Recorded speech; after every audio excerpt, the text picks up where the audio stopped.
Un paysage ravagé, mais qui malheureusement ne choque plus personne. La ville du Marigot s'est accommodée de la présence de ce fléau. C'est ce tableau qu'a découvert Dominique Théophile, sénateur guadeloupéen et chargé de mission Sargasses lors de sa visite sur le terrain. Ramassage, traitement, valorisation, l'objectif est de coordonner les initiatives et les méthodes. On a des sites comme ça ailleurs, mais celui-là, à Marigot, présente quelques difficultés au-delà de la masse de sargasses, mais la difficulté d'accès.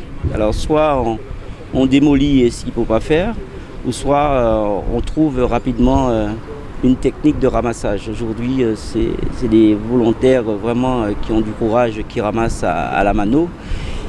Et donc 2 tonnes par jour. La mécanisation aurait fait 100 fois plus, quoi. Les sargasses sont là, il n'y a pas de potion magique. Un jour, on pourra trouver. C'est pour cette raison que le combat qui est de ramasser l'urgence, le deuxième combat et qui doit être en même temps mené, c'est le combat de la recherche, de la technicité. Et la mission est là pour pouvoir regarder et voir, faire des propositions en fonction des spécialistes, ce qu'ils disent. Et nous sommes là pour apporter, comme je dis, analyser les stratégies de lutte contre ce phénomène.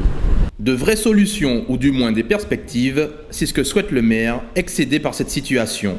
Les moyens en place étant insuffisants. Le Marigot se porte très mal. Et le maire et son conseil municipal ont encore plus mal.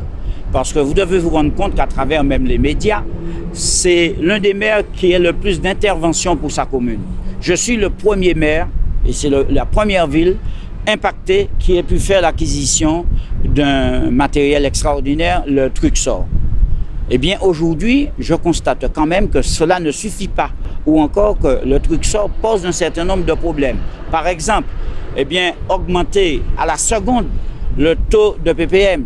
Nous passons de 5 à 15 en une seconde. Pourquoi? Parce que la machine travaille, mais le fond même du plan d'eau est déjà si abîmé, eh bien, qu'il est maintenant trop tard. Donc, monsieur le sénateur a compris aujourd'hui qu'il faut que pour le Marigot, ça aille très vite. D'ailleurs, je dois vous dire que la ville du Marigot est classée en priorité numéro 1.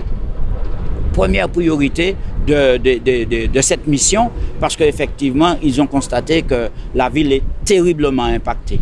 Je profite aussi pour remercier cette population du Marigot qui comprend et accepte le sort. Mais moi, je ne suis pas de nature à accepter ce sort et je leur dis courage, pas paix, mais nous qu'arriver. L'ensemble des constats effectués seront inclus dans un rapport parlementaire.